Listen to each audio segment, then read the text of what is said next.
back. This week it's UFC Vegas 34. We're back in the Apex for a showdown between top 10 middleweights and Cannonier and Kelvin Gastelum. Before we get started, do us a quick favor. Hit that like button, help your boys out a little bit. With the week off, we had a little bit of Bellator PFL action in between, but our last event was UFC 265.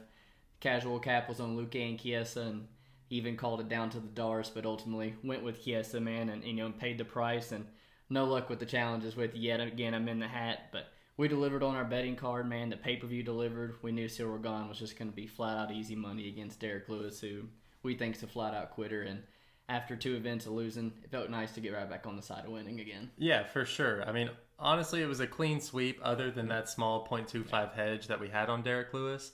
Like you said, the Cyril Gane was our first leg of our biggest play of the night and hit with ease. And then the Alonzo Minifield was the other half of that parlay. It got a little bit sketchy there. You know, there was some times where we thought that Ed Herman might actually show up again, but thankfully that one went through as well. Then we had Jose Aldo, where we put up 1.5 units on him and did what we thought he was going to do, pretty much outclassed Pedro Munoz there. Seemed to kind of go against the grain, but man, we felt strongly about that one, and yet again got Aldo at a fantastic price tag. Yeah, bantamweight Aldo has been our moneymaker this year for sure. Then Tisha Torres versus Angela Hill. That was one of my more confident bets on the night. And I'm super happy that we got to play it and that it hit with. I mean, Tisha looked good. Tisha looked really, really good, and Angela Hill, I don't really know what's the future's going to look like for her, to be honest with you. Vincent Morales versus Draco Rodriguez, another one where I think we should have gone a little harder, but I'm happy that we got to hit it nonetheless. It does kind of seem like Draco Rodriguez got into the UFC way too early. I agree. Manuel Kopp. That's another one. I'm super excited that we got to play that one. We were kind of going against the grain. I mean, just looking at MMA Twitter, I know a lot of people said that we had to watch out for Ode Osborne. He was a hype job, man. And got the best line yet right before it went back to minus 200. Yeah, got the perfect spot for it. About 3 hours of dipping into that 185 slot, and we snagged it. And I was super happy about that. Then the Munoz inside the distance, another one we should have gone heavier on. We did we didn't overextend last week by any means, but I'm happy with how we played it. I mean, we did have a plus 5.46 unit night, and I think as long as we continue with that size bets and kind of pick and choose our spots like we did last week, we'll have success in the future. For sure, man. We'll start off the card in the welterweight division where we see Ramiz Brahimaj, who's 8-3, taking on Sasha Palatnikov, who's 6-3. Ramiz Brahimaj coming off of a ass whooping of the year against Max Griffin. You know, well, it's the fight and an ear at the same time. I gave Max Griffin something to put on his tattoo on his arm. Ramiz, he's training out of Fortis MMA and came to us from LFA where he went 3-2 in LFA, and really it wasn't against the greatest competition. At only 28 years old and the record, I'm kind of questioning whether or not he deserves to be in this spot, to be honest with you. And then on top of that, you look down his record, and he's definitely a sub or bust kind of guy, and he didn't even really shoot in that Max Griffin fight, which makes you think maybe the fight IQ isn't there, or when he's up against that upper echelon competition, he just can't implement his game plan like he used to. Then you look at Sasha Palatnikov. He's been training Syndicate MMA mostly, spent a lot of time at the UFC PI as well. This is definitely the easiest fight of his UFC career, although I do think that he's a little bit outmatched here again. You know, he was able to outlast Kosi in that first fight and get kind of lucky. It was still an ugly win, bottom line.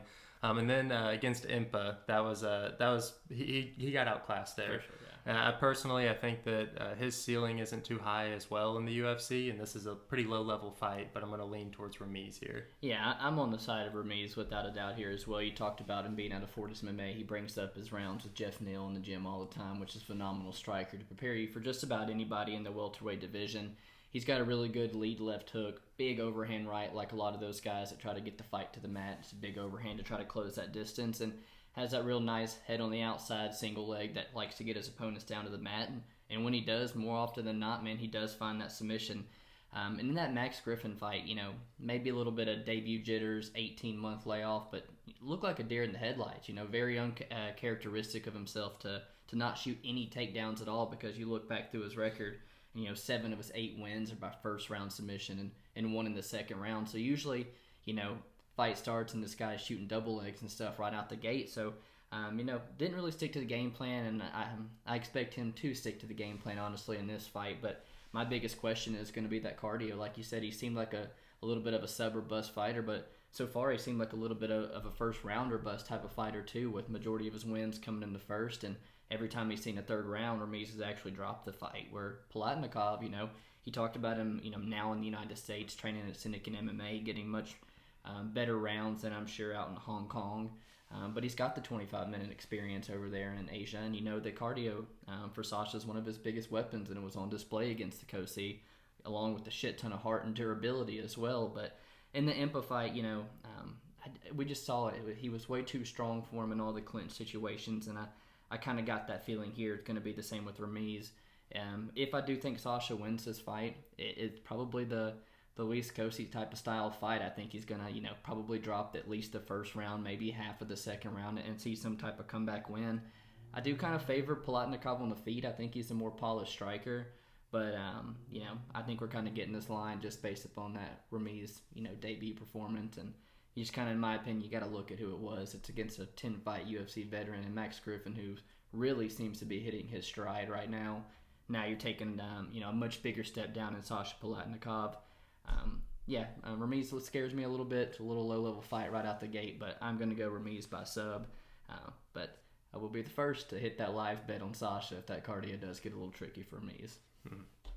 Second fight of the night, we're in the lightweight division where we see Roosevelt Roberts, who's 10-2, taking on Ignacio Bahamondes, who's 11-4. Once upon a time, Roosevelt Roberts, pretty highly touted prospect. He came into the UFC undefeated, 100% finish rate, was finishing these guys on the feet and by submission. But to this point, he really just hasn't panned out the way, a lot of people wanted him to.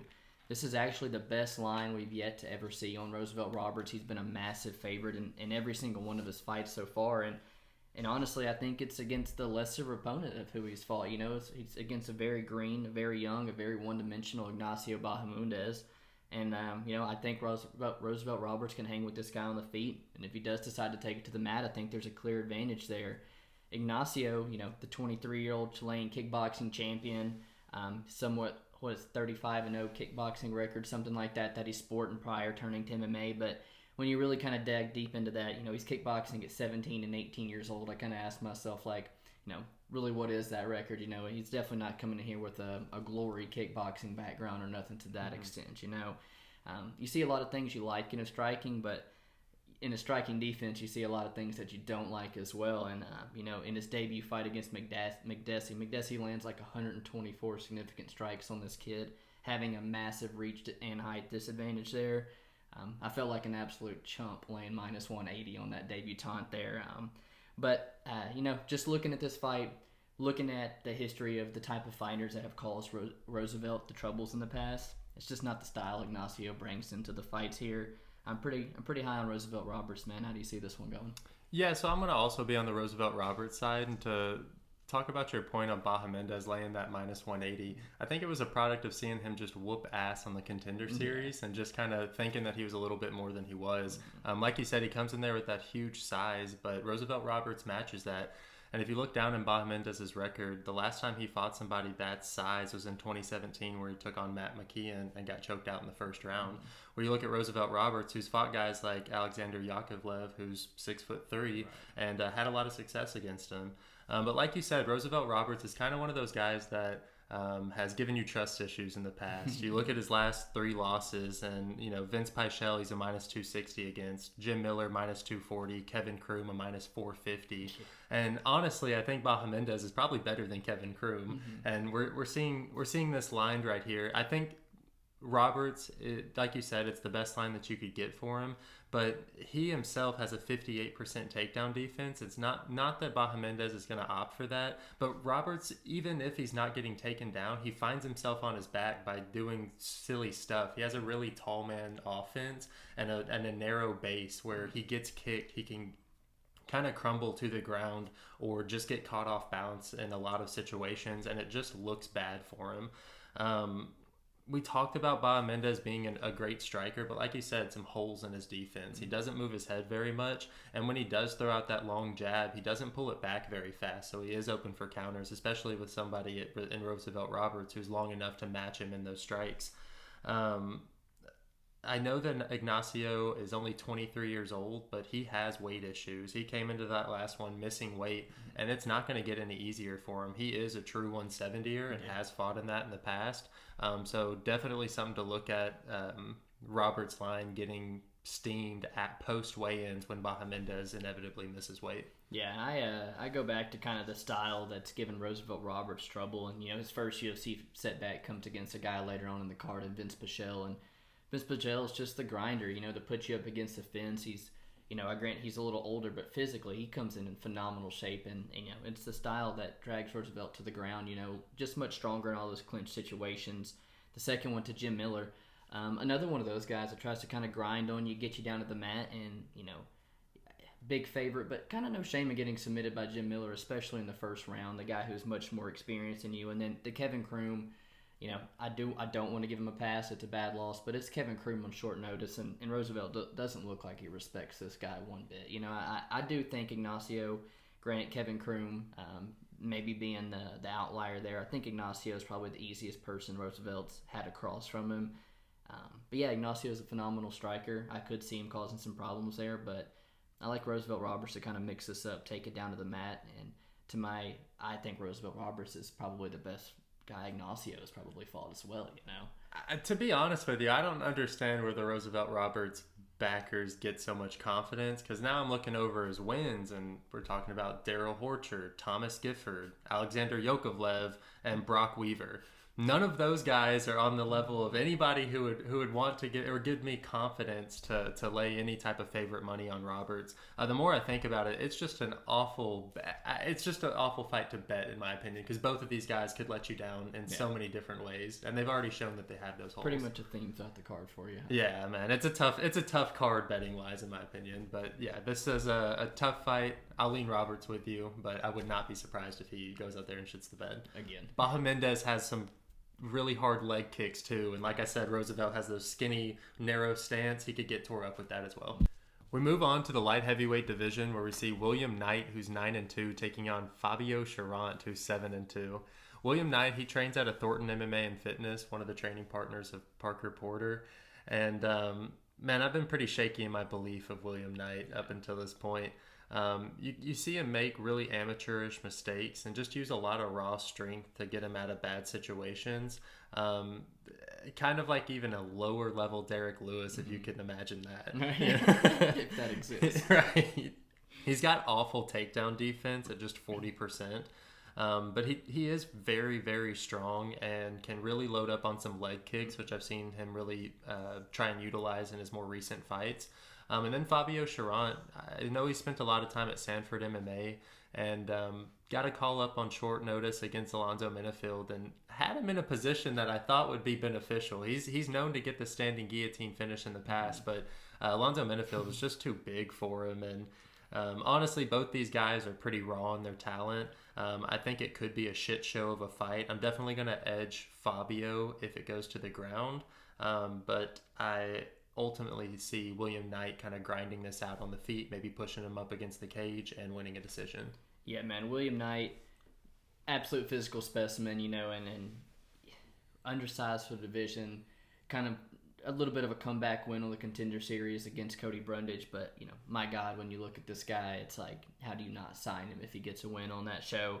And in his fight with Alexa Kamer, decently smart fight IQ. Alexa Kamer's a really, really good striker, and William Knight didn't give the guy an inch. Put him up against the fence, drug him to the mat, and really used that wrestling that he has. And showed decent cardio. Yeah, right. For a guy that's muscled up, pretty good cardio. In the Da Eun Jung fight, we knew all the disadvantages were going to come back to bite him there, man. Yeah. Pretty heavy on Da Eun Jung, and, come to think about one of the easiest cashes that come to mind. There was not a moment in that fight I was worried about. And William Knight made zero adjustments throughout the entire fight to stop any of those takedowns or trips. And something to note is Jung is a primary striker usually, but right. But William Knight's takedown defense is so porous that it's just something that Jung was able to exploit 8 times in that fight. Yeah. You mentioned the calf kick, super heavy, and when he does drag you to the mat, William Knight's a hard guy to get off you. He's super heavy, he's got nasty ground and pound, but on the feet, striking is extremely basic. With Fabio Cherant, talked about Sanford. There's pictures of him, videos working with Henry Hoof, sharpening the striking a little bit. his hands look fast, man. I think that's a big advantage he'll have here is actually on the feet against William Knight. We just haven't got to see much of it because, he's Alonzo Minifield's taking him down so quick, and Alexa Kamer, sparking him on the Contender Series. And that's a little bit of why I think we're seeing him as the big underdog here. Is, he got beat by Alexa Kamer, and then William Knight just recently had a victory over Kamer. So a little bit of, weight on that line here. But, yeah, I'm not necessarily counting Fabio out. He's got 5 submissions, all of his wins, I think, on the mat. So if it does go there, yeah, like I said, I don't necessarily count him out, but I like what you said. I think the fight goes the same way.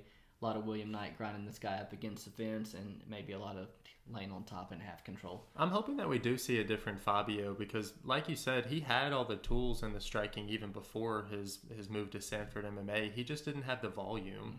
His output was easily his biggest problem. Cage, yeah, willing to kind of accept that Tyron Woodley position where his back's against the cage and not really throwing much output, maybe looking for that perfect shot. But yeah, with the Sanford MMA combination, he might actually be a problem for William Knight here. And if William Knight hasn't made major improvements, which I can't imagine that he is at Thornton MMA and Fitness, with Parker Porter, it could be a long night, man. I just Cherant style. William Knight's going to be a hard guy, to grapple, in my opinion, in this particular case with Fabio. I don't know if he's as strong in these clinch situations, but at the same time, will never lay minus 220 on William Knight against any single body in the UFC. Agreed. Next up, we're in the women's bantamweight division where we see Malecki, who's 2-0, taking on Josiane Nunes, who's 7-1.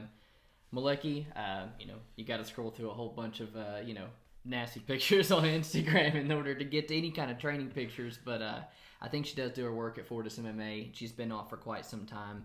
Still under 30, the striking background. Expect improvements, in the gym to be made in the meantime. The striking background, Swedish Muay Thai champion there, but, I honestly asked myself how many 145-pound girls in Sweden are signing up to do Muay Thai. She's huge for this weight class, man, and especially compared to Josiane Nunes here, who's 5'2", looking to make her debut after it got pushed off a little bit, where Zara Freiern comes in like 10 pounds overweight, having to wait a little bit longer. She comes from the women's regional scene. A lot of low-level competition that she's fought. The one name that's kind of even worth mentioning is her loss to Talia Santos 8 years ago. Just looking at it, by Malecki, the way to beat this girl is the Leah Letson, the Duda Santana approach. You got to grapple this girl. You got to take her down. But you're talking about 5'7" featherweights who are doing that. When she's at bantamweight against 5'4" Macedo, Macedo goes 0 for 9 on the takedowns. She did land her fair share of punches. Don't get me wrong, but Malecki here, man, while she's inexperienced in MMA, I think she still fought the better competition. She's at a better team, and I think she's hopefully gonna sharpen up some of those striking deficiencies against Josiane Nunes.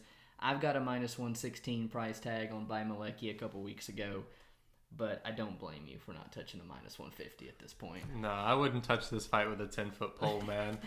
Bay Malecki, like you said, got out-wrestled early by Santana. And then the Macedo fight, Macedo's 1-4 in the UFC and had very similar issues as Josiane Nunes will in this fight. She was super outsized. And like you said, in that first round, she was whooping Malecki's ass, Malecki's coming in here with the huge reach advantage, all this Swedish Muay Thai credentials, and her striking sucks, man. even when Macedo started having troubles, Malecki was just walking her down like a zombie and throwing the slowest, longest punches you've ever seen. Honestly, I think that she's outside of her frame awful. I just think that she's really, really bad. Where Nunes, all right, Nunes,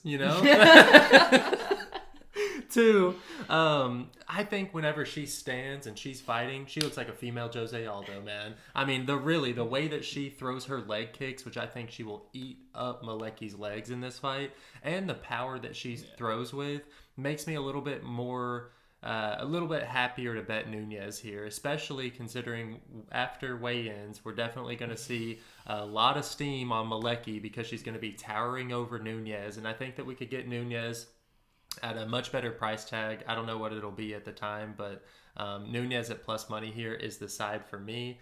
This will be a degenerate $20 bet on Nunes for me, though. Hopefully we don't touch this for the podcast. Yeah, I've got a degenerate $20 bet on Malecki at a minus 115, so I can't complain there. And I actually, I'm not high on Josiane Nunes whatsoever, man. Just watching the tape, I don't think she's very good. I think Malecki actually has a little bit of a finishing upside here in this fight. I think just slinging those monstrous kicks at this girl, I think one of them's going to land somewhere. She can just throw them. She doesn't really have to aim. And when, Josiane Nunes has to close this 10-inch reach advantage, I think some of those knees are going to cause her some trouble too. But Josiane Nunes, man, she does like to get in, make it dirty, and sling those big left hooks. She's going to have to make it exciting. So, I kind of am actually looking forward to this fight, surprisingly. There's far worse fights, I think, on the card. But yeah, it definitely screams pass. This is a low-level Caitlin Chukagian versus Jessica Andrade. That's what I see how it happens. But yeah, I'm with you. This is kind of an odd one to get excited for, but it is one of the more exciting ones on this card. We move on to the bantamweight division where we see Brian Boom Kelleher, who's 22-12, taking on Domingo Pilarte, who's 8-2. Brian Kelleher, he trains out of Long Island MMA, but looks to have gotten most of his training done at 10th Planet and in the Boom Room, his own personal gym. He's one of those guys that just, I don't think he'll ever crack top 10. You know what I'm saying? And even if he does, he's getting sent right back out of it. He's coming off a loss to the Ricky Simone where he just couldn't stop the takedowns of Ricky. And ultimately, that's what's going to keep him from that top 10, top 5 of that division. But they do call him Boom for a reason. I mean, he does have some powerful shots and some wrestling chops of his own, which he can especially exploit in guys who have wrestling issues. Now we go to Domingo Pilarte, who I had to double check his height and reach advantage because I don't think I've ever seen a more pronounced reach advantage than 10 inches in bantamweight. He is a southpaw and he's missed weight multiple times. He hasn't yet in the UFC, but I have a feeling it's right around the corner, man. He's actually coming off a horrible KO loss to another undersized guy in Journey Newson. And to be honest with you, there's not a lot that makes me want to back Pilarte other than that huge size advantage.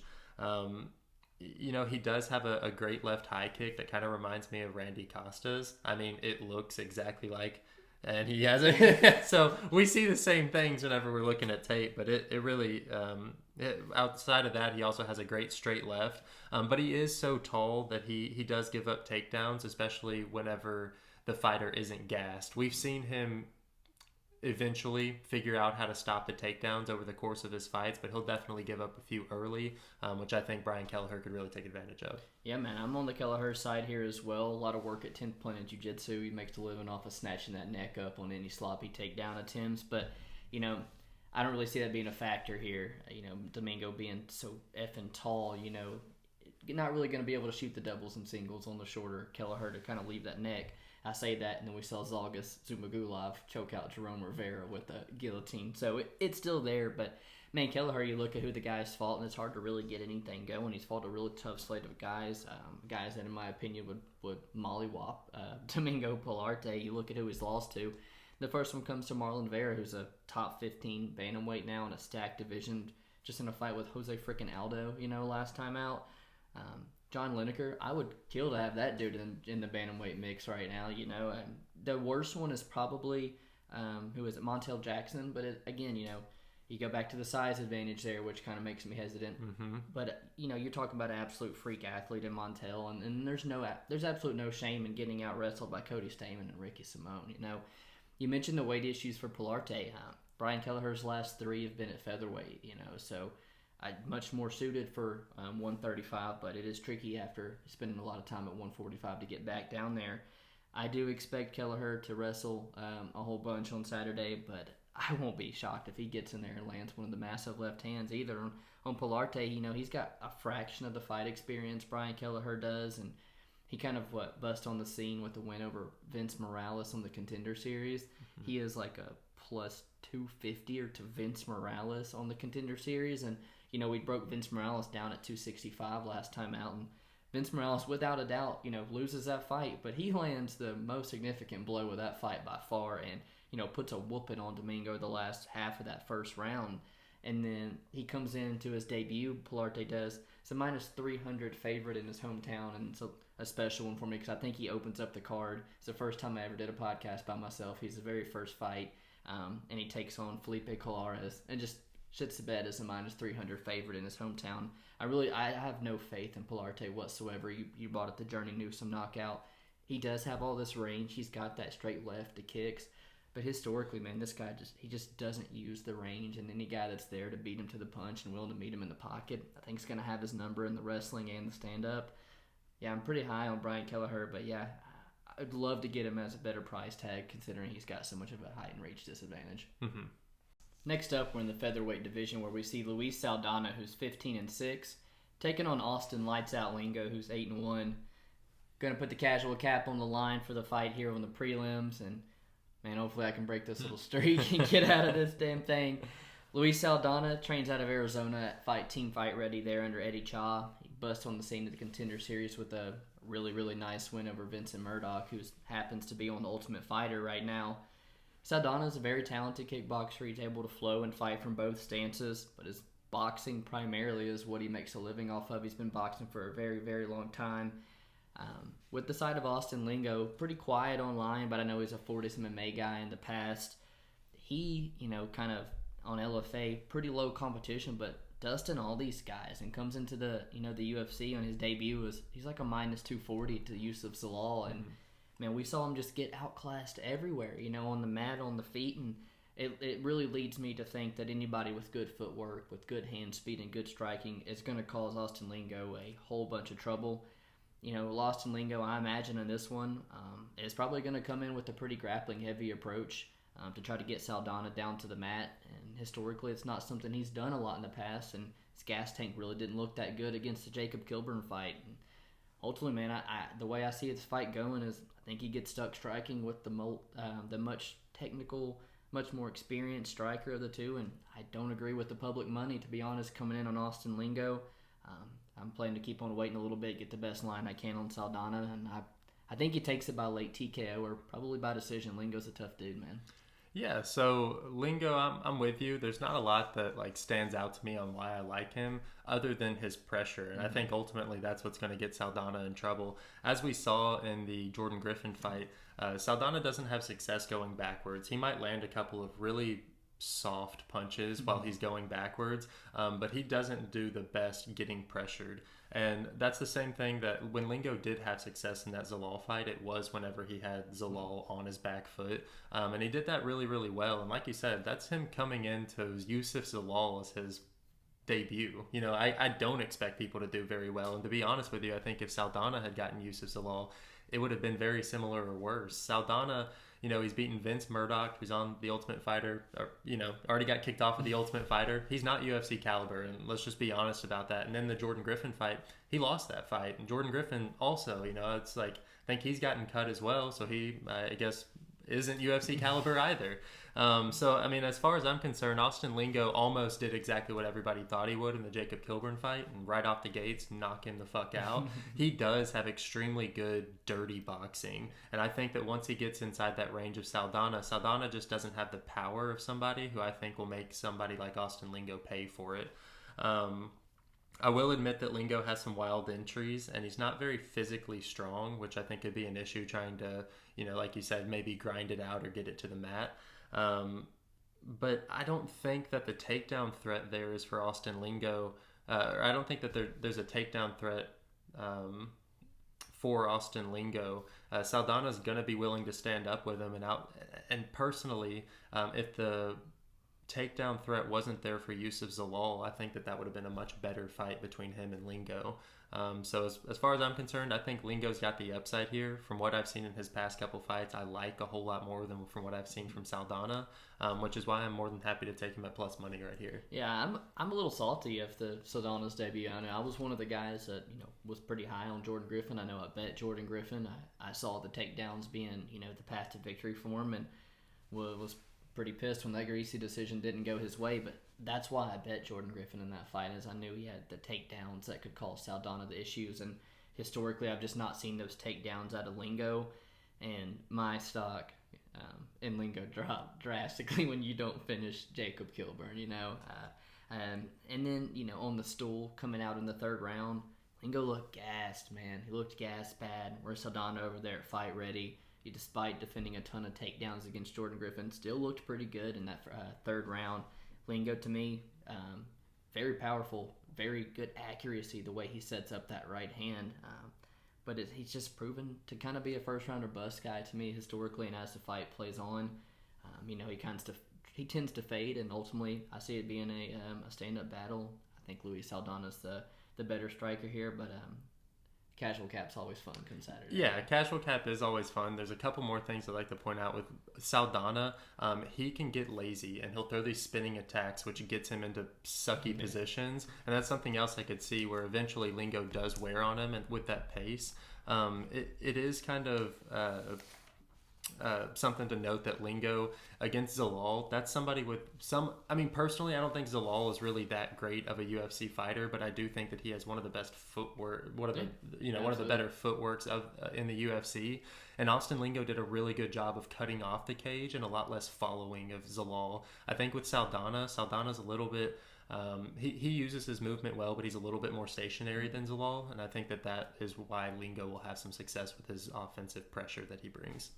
We kick off the main card in the flyweight division where we see Alexandre Pantoja, who's 23-5, taking on Raw Dog, shout out Chan, Brandon Royval, who's 12-5. Alexandre Pantoja, he trains at American Top Team in Florida and is coming off of a unanimous decision win over Manuel Kopp earlier this year, which I'm a little salty about. He has 17 wins by finish, and he's definitely a forward pressure fighter. Given his opponent, you can guarantee a stand-up war, and I think that's something that we're going to get here against Royval. Royval, he's training at a Factory X Muay Thai in Denver, and he was on an impressive 4-fight win streak until the current champ, Brandon Moreno, snapped that. Some people say that was a little bit of a fluky win. I say it was inevitable. Yeah. I think Brandon Royval's kind of a hype job. He's got a 53% takedown defense, which he doesn't mind because he has been very successful in the past, having 8 of his 12 wins by submission. But I personally think that Pantoja is just on a different level. When Pantoja has fought taller opponents like Ulka Sasaki, he took him down early and really, he was able to implement part of his game that we haven't really been seeing in the UFC. In the UFC, he's down to stand and bang. Yeah. But it was nice to see that given the size disadvantage, he can resort to his grappling to get the job done. And I think that he's got Royval covered here in just about every way possible. Same here, man. You're not going to get any disagreement from me. I'm on the Alexandre Pantoja side as well. Great gym with a slew of Brazilian talent down there for him to work with. And he's known as kind of that number one seed on the flyweight, tough season. A lot of hype for this guy coming into the UFC, and there's, no easy opponents either for him. You look at who he's really been in there with. First round TKOs of Matt Schnell, who I like to bring up, who's a tall flyweight. Former title contender Wilson Hayes. Very, very close fights with Davison Figueiredo, who's the ex-champion. Very close fight with Askar Askarov, probably the next title challenger. And then can't fail to mention a win on Tough and a win in the UFC over the flyweight champion Brandon Moreno, man. He's a legit black belt on the mat, but you're right. In the UFC in particular, he's not used it one bit. He's more than happy to stand in that pocket and bang with you. Good right hand, good combinations. But a little bit of a boring fight his last time out with Kopp. As Kopp was kind of just, getting the UFC feels, kind of just dancing around on the outside, and didn't see a lot from Pantoja. But when you get Pantoja a dance partner like Royval, who's going to throw that volume and get in his face, I think it's an opportunity for Pantoja to shine. With Royval, you talked about Factory X Muay Thai. They always have their fighters in great shape, but man, the pace Royval has, that is a hard pace for a lot of guys to keep up for 15 minutes. I don't care where you train at. And you look back at his record, he's won 1 decision, he's lost 4 other ones. So, the output is without a doubt going to drop down. But he did spend a lot of time in LFA, which I like to see, fighting some pretty recognizable names. Joby Sanchez, he was in the UFC. He's the guy who got a contract after finishing JP Buys. He's fought Casey Kinney, 2 years ago. He's like a plus 300 underdog to Jerome Rivera. So it's like just 2.5 years ago, the odds makers didn't even think this guy could compete with Jerome Rivera, Then he comes into his UFC debut. He's out wrestled by Tim Elliott for every single minute of that fight before getting the submission. And in the fight with Kai Kara-France, he definitely won. But man, Kai Kara-France was inches from shutting his lights out at the same time. Yeah, for me, Royval's a little bit of a hype job. He's just got real good size, but he doesn't like to use it. He likes to make it a firefight, be real unorthodox, and like I said, it's that dance partner for the more technical, more well-rounded Pantoja, in my opinion, to shine, man. And, there is a big red flag on Pantoja where, yes, I think he's got Royval kind of outclassed everywhere, but he is one of those guys that's willing to stand and bang, and he almost paid for that in the Matt Schnell fight. Matt Schnell is a far worse fighter than Alexandre Pantoja, but he was 1 second away from finishing Pantoja. And somebody like Royval who will meet him in the middle and throws these punches from super weird angles, being the size and build that he is, he could, go out there, meet him in the middle, and hit him with some spinning back elbow that knocks Pantoja out. And ultimately, that's why I'm worried on laying, the chalk on Pantoja sitting at a minus 170 or more. It's tough for me. I know you looked at the under 2.5. I looked at the under 2.5, but as I broke it down, it's like, if Royval wins, I don't think that he finishes Pantoja. Pantoja's lost 5 times, but they've all been by decision. Right. He's not getting finished. I actually like the Pantoja inside the distance more than I like the under 2.5 at this point. Yeah, I'm with you. I think Pantoja has a whole lot of finishing upside, the more finishing upside of the two. But I did place a bet on Pantoja. Don't want to be too greedy. Stick with my gut and go for the right side there. Next up in the men's lightweight division, we see Vinc from hell, Pichel, who's 13-2, taking on Austin Thud Hubbard, who's 13-5. Vinc Pichel, comes off the tough season 15, a season filled with a lot of good guys. Won by Chiesa, Miles Jury, James Vick's on that show. He loses in the semifinals to Alaquinta. But, like a lot of those guys, Vinc Pichel's career hasn't really got a chance to blossom, and it's just because it's just been plagued with injuries, and that's why at 38 you still only see him with only 15 fights on his record. He's taken a year and a half off after his Khabibulov loss from 2014 to 2017, another 3 years off, and even when he starts finding the success in his last couple fights, it's still over a year since we've seen him the last time out versus Jim Miller. But what you see from him, you see this guy come in phenomenal shape. Cardio's never been an issue for the 38-year-old. And you could say the same for Austin Hubbard, training out of Elevation Fight Team there in Colorado as well. I jokingly talk about you all the time about RDA having the worst manager in the UFC. Man, Austin Hubbard's is not far behind him, just accepting the worst stylistic matchups there are for the division. But I actually think you have seen improvements in Hubbard's game by taking those such hard opponents. I think he's been proven that he's a much harder guy to take down, extremely hard guy to hold down, and it's caused guys some problems here recently. I don't know if I can put Pichel to say he has the wrestling of a Mark O Madsen, to say he has the jiu-jitsu of a Davi Ramos or even a Joe Selecki. My ultimate decision is going to be Hubbard, but the writing's on the wall that he struggles with takedowns. Inevitably, that's going to be Pichel's game plan. I think it's enough to talk me off of Hubbard, even though that's the side I'm going to lean. Yeah, man. I'm also on Hubbard's side. He just comes off as one of those guys who's a hard worker and under 30 years old. I think that he's fought much harder grapplers, and where he's at Team Elevation, I know he's going to be making improvements fight to fight. And this is nothing that he hasn't seen. With Vinc Pichel, like you said, one fight a year ain't going to do it. His best years are behind him, and honestly, I think that this is an uphill battle for him against somebody who's really coming into his own at the point of his career right now. I've got Austin Hubbard right here, and happy to take him at minus 105. Yeah, minus 105 right here. Yeah, he, like I was saying, him not even comparing to the Mark Madsens and stuff. Look at who Austin's matched up with. Davi Ramos, absolute credentialed jiu-jitsu player. Mark O Madsen, silver medalist, Olympic wrestler who we'll talk to. Joe Selecki, somewhat good at jiu-jitsu, and even Max Roshkoff, that's a collegiate wrestler and stuff who had a little bit of success. And Natan Levy pulled out of that fight, but I know I was talking up Natan Levy when he was matched with Austin Hubbard, just like Joe Selecki. I thought he was going to be able to find those takedowns easily. Yeah, man. I don't know if Pichel is as good as those guys, and we've seen Austin Hubbard, make a lot of those guys pay by working back to his feet. It's exhausting trying to take a guy down over and over and over again, and come round 3, Austin Hubbard's not going anywhere, man. It's a close fight. I like to see that you're on the Hubbard side too, but historically not being able to defend those takedowns worries me a little bit. I hear you. Trevin Jones is taking on a newcomer after having numerous opponents pull out. In steps in Said Curb Kakramanov, who's the CFFC bantamweight champion and has fought some decent competition. Judging by his name, I assume that he likes to wrestle. We're not going to break that down, but we are definitely leaning Jones in this matchup. He's been ready to fight, and I think that he'll probably take it. Yeah, man.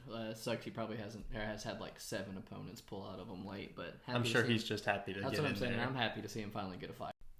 Next up, we're in the men's heavyweight division where we see Chase Sherman, who's 15-7, taking on Parker Porter, who's 11-6. This fight was scheduled back in April before Parker Porter had to pull out. That's when Chase Sherman ended up taking Arlovsky there on short notice. With Chase Sherman, you've seen him kind of leave the backwoods of Mississippi and kind of move over to Sanford MMA, getting a lot better work in with some good guys there, and he looks to be in really good shape. Early on in the UFC, the UFC kind of threw him to the wolves early, getting obliterated by top 10 guys like Walt Harris before parting ways with him. But, bunch of finishes on the regional scene a little bit in bare knuckle boxing. Even if it's bottom of the barrel, UFC always needs heavyweights. I think there's winnable fights in the UFC for Chase Sherman is what I'm kind of getting at. On the Parker Porter side, coming into the UFC, known as a guy that fought John Jones, a 36-second fight, so I don't know how much of a fight it really was, but it's a feather in the cap. You stepped in there against the GOAT in the sport. At one time, it's post-30. Parker Porter's taken 3 years off his career. You really didn't even know if he was even going to continue with MMA, but coming back, it's looked pretty good, to be honest with you. The only setback being against Chris Daukaus, who's now a top 10 heavyweight and looking really, really good. I'm not going to put Chase Sherman on the level of Chris Daukaus, but I do think they move similar, they fight similar. And if Chase Sherman's smart, can keep this fight at range, I think he's got the better hands. I'm going to go with Chase Sherman, man. So Daukaus and Chase Sherman have similar hands for about 2 minutes and 30 seconds. Outside of that, which, in fairness, that's about how long it took for Daukaus to knock out Porter. So, but Chase Sherman, yeah, man, he's fought his way back into the UFC, but even in his time off against bare knuckle, he's losing decisions to Joey Beltran. It's a GOAT of bare knuckle boxing. I get it. I get it. But Parker Porter, man, I mean, honestly, he's looked good on Instagram. I mean, he looks like he is taking the Daukaus fight. Hell yeah, he looks like he is actually taking this fight serious. And if you just go back, not that Josh Parisian moves the same as Chase Sherman, but you could definitely draw some comparisons to the stature. Parker Porter was at a 4-inch reach disadvantage in that fight and worked his ass. I think Chase Sherman is somebody who really enjoys eating punches. If he is outstriked, he's 0-6 in any fight that he's been outstruck volume-wise. He backs up straight with his chin up in the air. And I think Parker Porter's just somebody who's thick enough to take the initial leg kicks that Chase Sherman's going to try and land and be able to move forward and catch Chase Sherman's chin. He's got the biggest legs I've ever seen. Oh my God. Yeah, good luck chopping away at those fucking things. Parker Porter also has some huge leg kicks of his own, which I think you could possibly see being a bigger problem for Sherman than Sherman's leg kicks are for Porter. The more I talk about it, man, the more I get a little bit worked up. I'm big on Porter, man. I will admit that he's a little bit slow and he crashes forward a little bit, but I think he's the move right here. Chase Sherman has done nothing for me in his comeback fight on against Ike Villanueva, who's a true middleweight, taking him on 6 days' notice. Yeah, I mean, there's a ton of stuff that would make me want to go off of him. Then the Andre Arlovsky fight, where he just gets outworked. I mean, he's slower than Andre Arlovsky. He followed him whenever they were moving, and he just got ate up by the jab of Arlovsky. I think if Parker Porter sticks to the game plan, it is a matter of time before Sherman's chin gets touched, and we'll see him drop. Yeah, with Parker Porter, the horrible debut led him to be a -200 against Josh Parisian. We were on an island, I felt like, betting Parker Porter. We tracked that, but we were all over the +700 Parker Porter by decision as well, which it absolute hit with ease. You talk about the volume, 120 significant strikes, 2 takedowns. It was just, he was straight up bullying Parisian up against the cage. I do think, he probably might have the better gas tank than Chase Sherman. Chase Sherman definitely didn't show in round 3 that he had a lot left first in the tank versus Arlovsky, and kept looking up at that clock. In the second round, he was looking up at the clock. And Arlovsky was not putting you against the fence, wearing on you by no means either. It was a straight striking battle.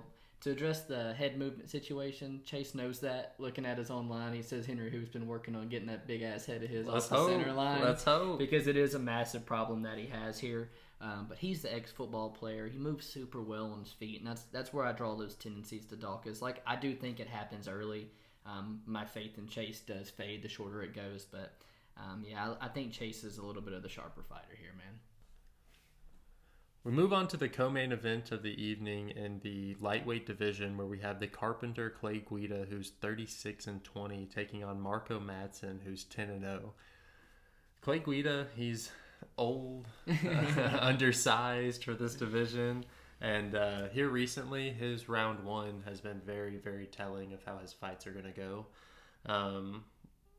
He's got a 68% takedown defense, and he's been subbed in round 1 4 times in his career. I don't love that. He's been subbed 10 times his whole career, but I think that he has more tools to win this fight than Mark O Madsen, who's 2-0 in the UFC, a silver medalist in Greco-Roman, and he's training at a Fight Ready MMA right now. He's just one of those guys like... I know you know who I'm thinking of, that fluffy upset. Rodolfo Vieira, yes, who uses a lot of explosive strength and power to land his takedowns, and it takes a lot out of him. And then when you talk about on the feet, at least up until this point, now he might have made some extreme changes at Fight Ready, but up until this point, very amateurish striking with just a telegraphed overhand right to set up his entries, and those become very predictable, and we saw Hubbard almost pick up on it and land some of those up the middle strikes. I think Guida, if he can keep this on the feet, that third round is where he's going to find the most success. I guess I'll lean Guida, but only because I don't want to lay favorite odds on somebody like Mark O Madsen, who I've seen obvious holes in his game. Yeah, man. So I'm definitely, I think I'm going to be on the Mark O Madsen side here with Clay Guida, approaching 20 years as a pro now, Strikeforce lightweight champion, and now seems to have found a home at Team Alpha Male to get some consistent training in. And, Madsen is not a spring chicken by no means. They're at 36 years old, but in terms of MMA, these guys' careers are at 2 different points in time right now. But Guida, he's fought the best that the division has, and this dude is an absolute workhorse in the octagon. For 15 minutes, this guy is going to be bouncing all over the octagon like a wild man, hair in the face, shooting takedowns. He's not going anywhere. And 56 professional fights, the cardio, it doesn't seem to have dipped one bit, and the durability has held up just as much for him. With Clay Guida, he doesn't offer me enough in the striking department to really worry me. Against Mark O Madsen here, he hasn't finished someone on the feet, but I think one person in a decade, and it's the shell of himself, Joe Lozon, at the time. Guida's one that relies on the wrestling a lot of times, like in the Michael Johnson fight, to get the job done. And how are you going to out-wrestle Mark O Madsen? Is kind of what I'm getting at. With Mark O Madsen, the move to Fight Ready, I've been burnt by thinking guys can fix their cardio, multiple times. The move to Fight Ready, I guess, is one of the best places you can go to try to do that. They always seem to have their fighters in tip-top shape.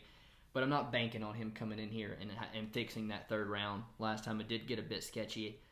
He's the Greco-Roman wrestler. So as the wrestling style, I think everybody can agree, best base before you come over to the, into MMA, especially an Olympic medalist wrestler. But the Greco-Roman, it just doesn't translate as well as the freestyle, in my opinion. There's not a single legs, there's no double legs. It's a lot of just body clinch and suplexes, a lot of double unders. And it was evident in the Austin Hubbard fight. Like you said, it's big energy to try to get those takedowns, and it does wear on you. With his striking, it's without a doubt, yeah, man, it's a work in progress. But what he does have going for him is that takedown threat that opens up a whole lot of his striking. It does lick his hands land a little bit more. He's heavy on the lead leg, so Guida could maybe look to use some calf kicks. But again, looking historically, Guida's not really a calf kicker. And you talk about Hubbard landing the shots up the middle of the knees in particular in round 3.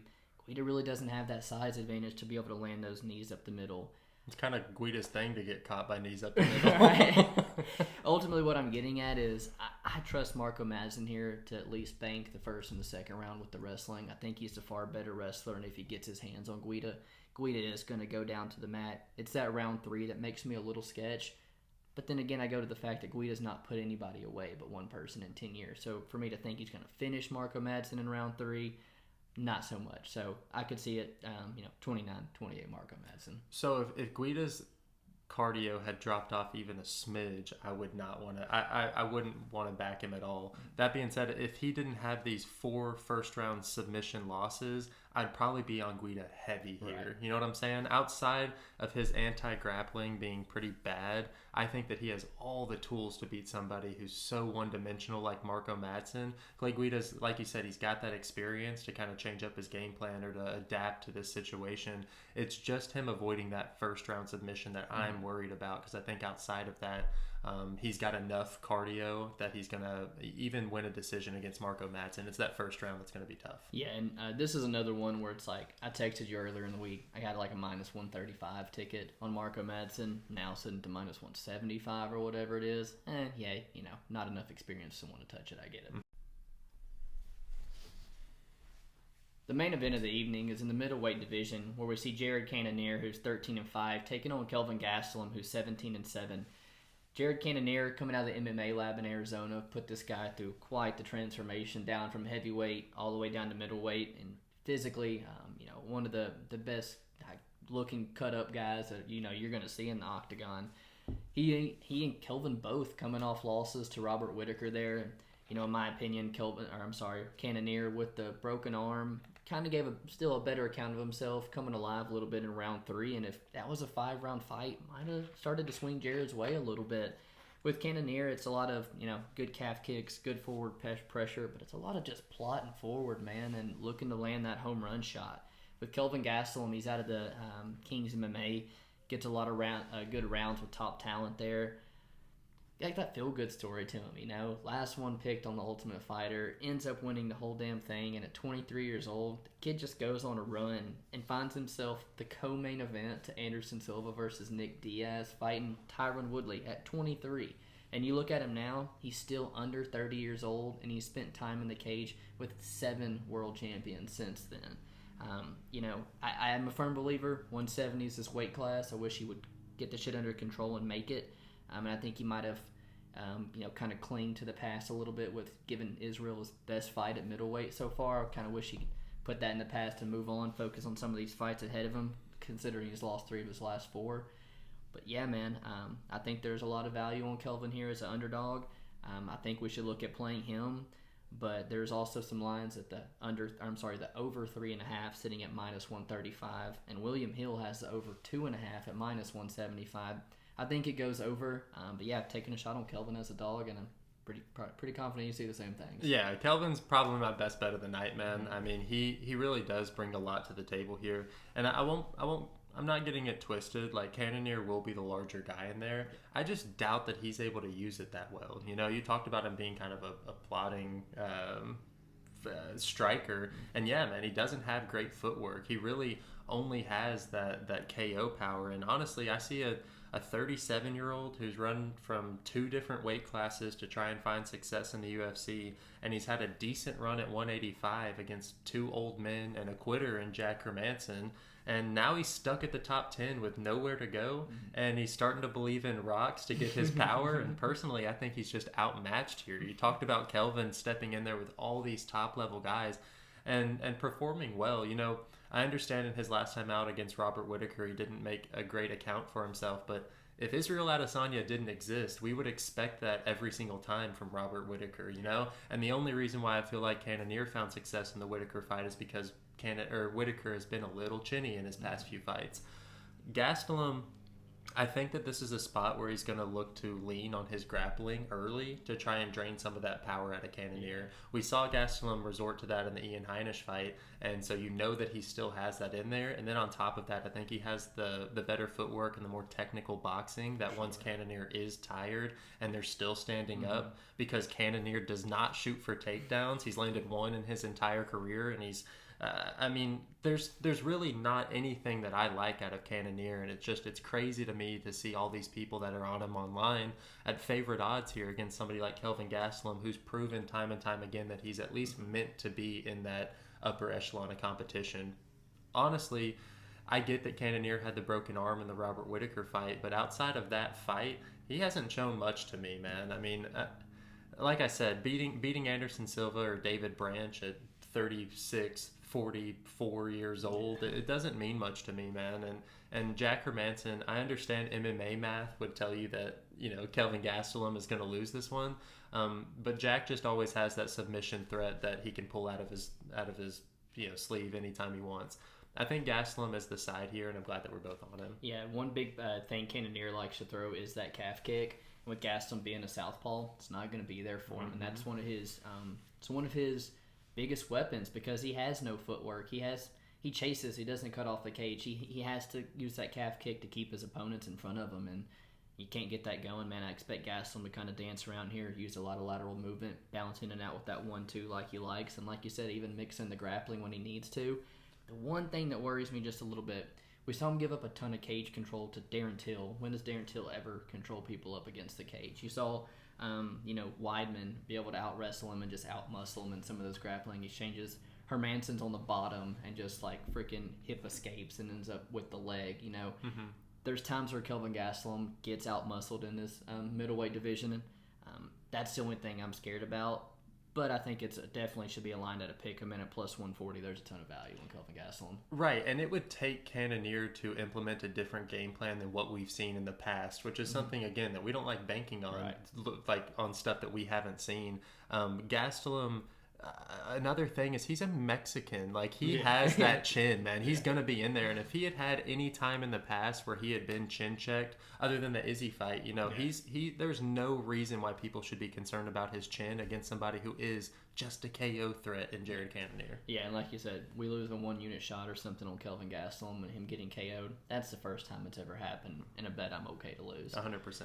That concludes the breakdown for Fight Night UFC Vegas 34, headlined by Gastelum and Cannonier. But as always, I'm going to go through, wrap up a little bit. There's a fight of the night everybody needs to pay attention for. What's that for you, man? It's got to be the Pantoja versus Royval fight. I mean, that's two guys that are more than willing to engage in fireworks in the center of the cage, and I think that's what we're going to get. Good spot opening up the main card, but without a doubt worthy of a co-main spot 100%. Or something. For me, it's I'm actually going to go with the prelim main event. I think it is in Saldana and Lingo. Man, lights out for a reason. This guy comes to get in your face and land that knockout punch, and he's got a dance partner who is very technical on the feet that I'm excited to see. My fighter to watch, I'm going to steal the guy in the co-main event with Mark O Madsen. The line has definitely moved in his favor without a doubt, but from what I'm seeing on Twitter and stuff, man, he's getting some shit from a lot of people, and like I said, he's being the favorite. Yes, I'm backing him, so there's not a lot to boast about and stuff. But, yeah, man, I like his wrestling enough to win 2 of 3 rounds against a guy, definitely on the tail end of his career in Guida. My fighter to watch has got to be Parker Porter. I think him going up against Chase Sherman is an ultimate guy to showcase your newfound love for the sport and the shape that Parker Porter's in right now. I think that Chase Sherman's going to give him a chin to be checked. That's awesome. I like Parker Porter. Betting on Chase Sherman, I wouldn't be upset if Parker Porter won. Underdog for you, plus money bet at all? It's got to be my casual cat pick with Austin Lingo. I think that he's got more than a shot. I think I give him 55% of the time that he wins this Public seems to agree with you, man. For me, I'm going to take the guy in the main event, Kelvin Gastelum. Like I said, 7 world champions. This guy's fought. He's still only 29 years old. And Cannonier's just proven to be very, very one-dimensional for me. I think there's a ton of value on the underdog in Kelvin Gastelum. And I couldn't agree more because that actually is my best bet of the night. So, yes, we're all on Kelvin Gastelum. Honestly, with how we're talking about him on the podcast, might need to nut up or shut up and put a little bit more on him. I couldn't agree more with you, and we probably will. For me, might be the only other bet we see placed on the night in Pantoja as well. I know we're pretty high on him. I know a lot of people kind of knocking him from that cop fight. He didn't let his hands go, didn't look for the takedown. But he just didn't have the dance partner in that one. And when he does, he's in some firefights, man. And I really like Pantoja on Saturday. I dig it. Appreciate you guys tuning in. Make sure to hit that like button, sub to the channel if you haven't. Hop in that comment section. Let us know who you guys have in the co-main event. Peace.